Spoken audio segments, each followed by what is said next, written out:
The situation happening right now in Nigeria has turned into one of the biggest national talking points. And honestly, the way everything is unfolding, you almost feel like you are watching a long movie. So as you're listening, please like this video and subscribe, because we need to follow this story together as it keeps developing and as more information comes out. The whole conversation exploded when the government released a list 15 names people they said are connected to financing terrorism. Immediately the list dropped, the internet shook. People started asking questions, analysts were talking, and communities everywhere were trying to make sense of what the list actually means. And while everyone was still talking about the names, one man stepped into the center of the storm: Sheikh Ahmad Gumi. Now, if you follow security issues in Nigeria, you know that Gumi is not a quiet person. He is a very outspoken cleric who has been involved in discussions about banditry, negotiations, and how to bring peace to the north. So when this list came out, he reacted quickly and strongly. And please, as you are listening, don't forget to like this video and subscribe, because the more support the channel has, the more of these detailed breakdowns I can bring to you. Gumi came out and basically challenged the government's approach. He said, in clear terms, that the government cannot just declare people as terrorism financiers publicly without full court processes. He questioned the method, he questioned the timing, and he questioned the logic behind releasing such a sensitive list before the courts have finished handling any investigations. Some people agreed with him immediately, saying that due process is important. Others disagreed, saying that the government has a responsibility to protect the country by exposing people funding dangerous activities. What made the story even more interesting is how divided the public became in such a short time. Some Nigerians said, yes, name them, let us know who is helping criminals. Others said, no, don't destroy people's reputations before the court determines what is true and what is not. This split in opinion shows you just how sensitive security issues are in this country. And once again, please like this video and subscribe, because this conversation is big and you won't want to miss the next updates. One key thing people are discussing is the tension between national security and individual rights. The government says they released the list because they have intelligence reports, financial tracking information, and recommendations from the Nigeria Sanctions Committee. They said they want to freeze accounts, stop suspicious transactions, and interrupt any money movement that might support harmful activities. That makes sense from a security point of view. But others argue that when names go public without convictions, it causes damage that might be impossible to repair. Imagine being on a list like that and later being found innocent. How do you repair your reputation in a society where people often remember headlines more than clarifications? As we're breaking this down, remember to click like and subscribe. That support pushes the channel forward and tells YouTube that you enjoy this kind of deep, clear explanation. Now let's go deeper into why Gumi's voice is shaking the conversation. Over the years, he has made comments that challenge the government's handling of insecurity. He has visited remote communities, spoken to groups involved in banditry, and suggested negotiation and rehabilitation methods. Whether people agree with him or not, one thing is true: he is always in the news whenever discussions about security surface. So when this list dropped and he spoke out immediately, it created tension. Some people are saying the government might question him further because his comments sometimes look like he is defending some of the very groups that authorities are trying to clamp down on. Others say he is simply speaking his mind and defending the principle of due process. While this whole thing is happening, Nigerians are reacting in different ways. Some are concerned about their businesses because financial monitoring might become stricter.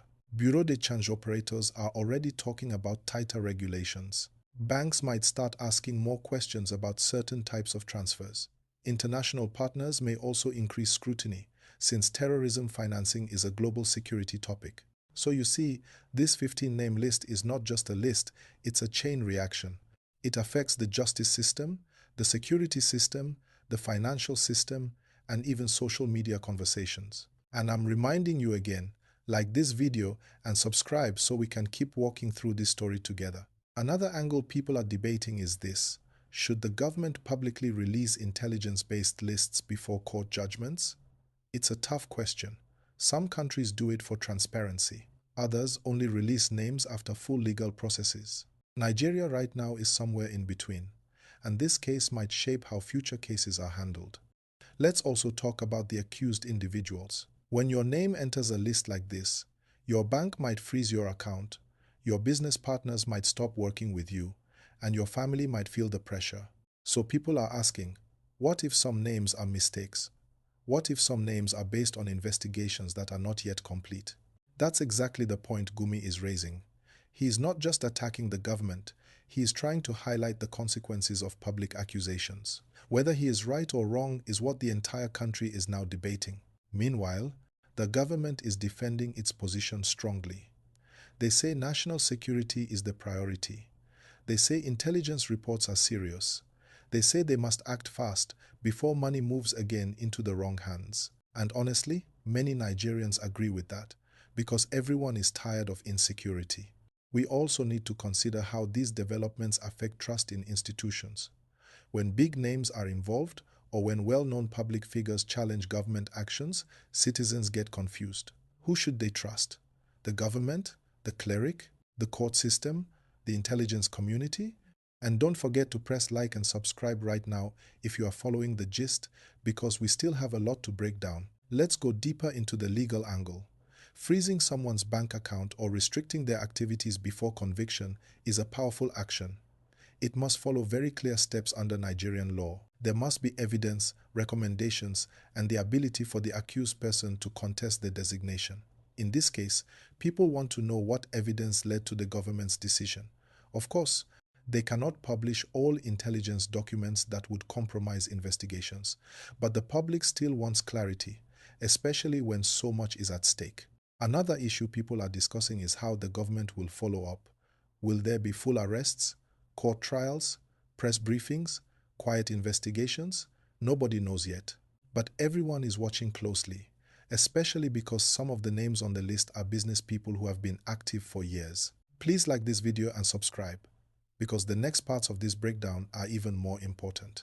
Let's talk about the impact on ordinary Nigerians. You might think this story does not affect you, but it does. Why? Because terrorism financing investigations change how banks operate. They may introduce stricter limits on transfers, more verification steps, and more tracking of large cash transactions. So if you are running a business or receiving payments or using remittance services, this kind of national action affects the financial environment you operate in. Also, public discussions about insecurity shape government priorities. So the more this conversation grows, the more likely it is that new security policies will be introduced, and those policies affect communities everywhere. As for Gumi, his role in public security discussions has always been controversial. Some people believe he is speaking for peace. Others believe he is too close to dangerous groups. But no matter the opinion, his voice always moves public conversation, and that is exactly what is happening now. I want you to like this video and subscribe again, because we are deep into this gist and still going strong. Now, let's consider what might happen next. One scenario: the government continues investigations quietly, prepares court cases, and allows the legal system to decide guilt or innocence. Another scenario: some individuals on the list take legal action to challenge their names being published. That would push the issue into the courtroom and force both sides to present evidence. Another possible outcome: the government might invite Gumi for questioning again. It has happened before when his comments attracted attention, so people are wondering if it will happen again. All these possibilities make the situation even more dramatic. Meanwhile, Nigerians on social media are asking, why release the list now? Why these specific names? Where is the full evidence? What will this mean for national security?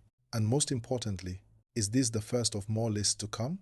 Please like this video and subscribe, because we are still going deeper.